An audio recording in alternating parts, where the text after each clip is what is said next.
आप बिहार टॉपर हुए हैं, कैसा लग रहा है सर? बहुत ही अच्छा लग रहा है सर। और घर में सभी लोग खुश हैं, मेरे सर लोग भी बहुत खुश हैं और बहुत तरह से बधाइयाँ आ रही है।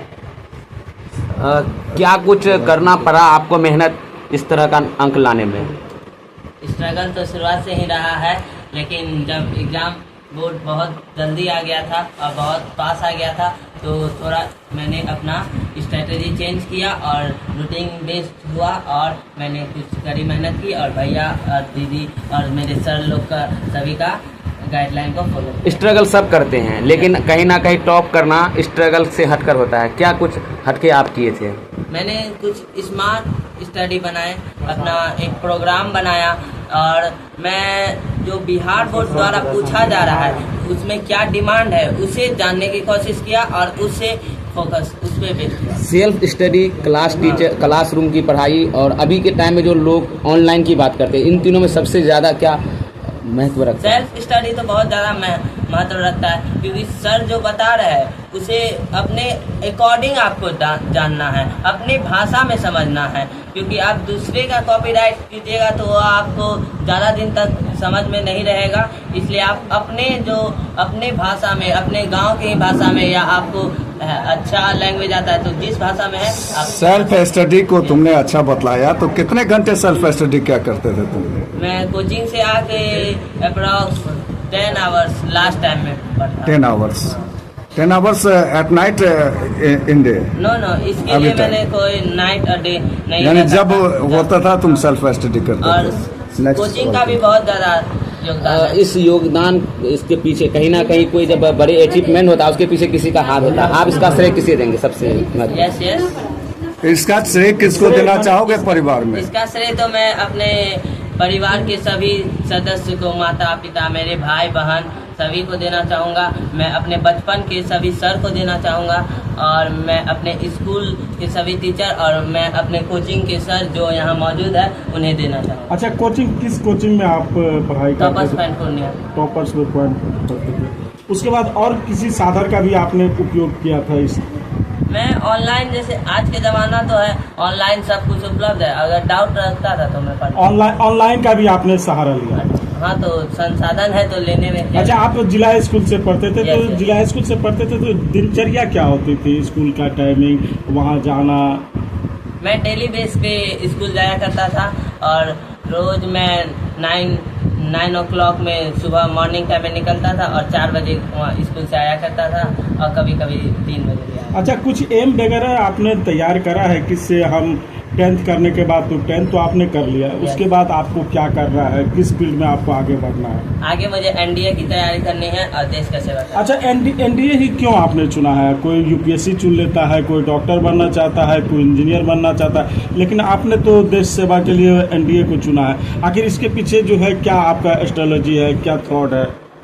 सबका एक अपना शौक होता है, मुझे इस फील्ड में जाना है, उस फील्ड में, तो मेरा मन है कि मैं एनडीए ज्वाइन करके अपने देश की सेवा करूं, क्योंकि इस फील्ड में ये जो सेक्टर है इसमें जो रिस्पेक्ट है मेरे अकॉर्डिंग और किसी क्षेत्र में नहीं है। मान लीजिए रिस्पेक्ट के लिए आप एनडीए चुन रहे हैं या समाज सेवा या देश सेवा? नहीं, देश सेवा भी, और इसमें मेरे सभी का रिस्पेक्ट है।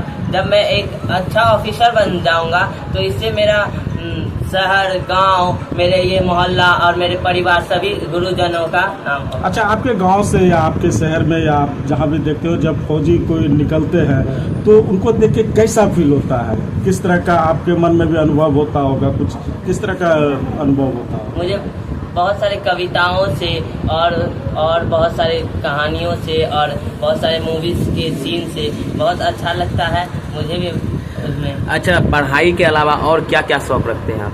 पढ़ाई के एक्स्ट्रा में मैं ड्राइंग भी करता हूँ, जो मेरे भैया का देन है, क्योंकि मैंने अपने भैया को देख के ड्राइंग सीखा, और डांस भी मैं भैया से ही सीखा हूँ, और म्यूजिक अपने। सोशल मीडिया से कितना दूर रहते हैं आप? सोशल मीडिया तो मैं यूज नहीं करता। क्या कह सकते हैं इस बात को कि सोशल मीडिया अभी जो वर्तमान समय में लोग यूज कर रहे हैं वो बच्चों के लिए कितना हानिकारक है? नहीं, यदि आप सही डायरेक्शन में कर सकते हैं तो यूज करें, लेकिन यह भी बात है कि आज के ज़माना में ये सोशल मीडिया को सही यूज करना बहुत के लिए यह पॉसिबल नहीं है, शिवांकर, इसलिए आप उससे बचिए। अच्छा, आप ये बताइए कि आप पूरे बिहार में और पूरे देश में नाम रोशन किए। Yes yes. तो आप अपने से छोटे बच्चों को क्या गाइडलाइंस देना चाहेंगे? मैं चाहूँगा यदि आप पढ़ रहे हैं तो पूरा डेडिकेटेड होके पढ़े, पूरा फोकस होके पढ़े, रिवीजन करते रहे, बस यही सब। माने सक्सेस के लिए जो है पढ़ना जरूरी है। यस यस, फोकस होके भी पढ़े। एक चीज को कितने बार आप दोहराते थे, कितने बार आप पढ़ते थे सक्सेस होने के लिए, चीजों को याद रखने के लिए? मुझे अपने माइंड में सेटअप नहीं हो जाता था तब तक मैं उसे किसी भी बुक से पढ़ा करता था। बुक से नहीं हुआ तो मैं नोट्स में पढ़ा, और नहीं तो भैया से पूछा या सर से पूछ लिया, और तब मुझे इतना करने पे समझ आया। उसे याद रखने के लिए योजनाबद्ध क्या आपका तरीका हुआ करता था? मैं उसे हल्का 3D डायग्राम के या विजुअलाइजेशन मेथड यही सब अपनाता था। सबसे हार्ड सिलेबस आपका कौन सा था? साइंस और मैथ। तो साइंस, अरे एक मिनट, साइंस और मैथ को पे आपने कैसे पकड़ बनाया? जब साइंस और मैथ आपके लिए बहुत ही हार्ड सिलेबस था तो उस पे पकड़ कैसे बनाया? बचपन से ही मैथ तो पापा पढ़ाया करते थे और इंग्लिश भी, और बचपन से ही मुझे मैथ अच्छा लगता था और मुझे मैथ के कॉन्सेप्ट आसानी से समझ में आ जाता था। क्या एम लेके चले थे आप? कितना नंबर लाने का सोच के रखे थे? अब जो 489 आया है। मैं सोचा तो था कि 490 के अप्रॉक्स लाने, जिससे मेरा 98% आए, लेकिन इतना तक आया, बहुत अच्छा। आपका साइंस में 100 में 100 यस, आया। 100 आउट ऑफ 100। तो उसमें कितना मेहनत करते थे आप? साइंस तो मेरा अच्छा था, इसलिए मैं जिस सब्जेक्ट में मैं अच्छा था उसमें थोड़ा कम मेहनत किया करता था। जिसमें वीक था, जैसे मैं संस्कृत में, तो उसमें एक्स्ट्रा एडवांस मेहनत। टॉप होने के लिए ये बताइए कि रट्टा मारना जरूरी है या फिर कॉन्सेप्ट क्लियर करना नहीं, जरूरी है? रट्टा मार के तो आप टॉप अगर हो भी गए बाय चांस, लेकिन आप फिर बाद में आगे जिंदगी में कुछ नहीं कर सकते, क्योंकि रटा हुआ ज्ञान आगे भूल सकते हैं आप। बिहार टॉपर भी है शुभांकर, क्या कुछ कहेंगे? कितनी खुशी है आपको? बहुत ऐसा है, जो सपना देखे थे आज पूरा कर लिया। बहुत खुश है। अच्छा, ये किस तरह का मेहनत करता था शुभांकर? आपके नज़र में क्या लग रहा है?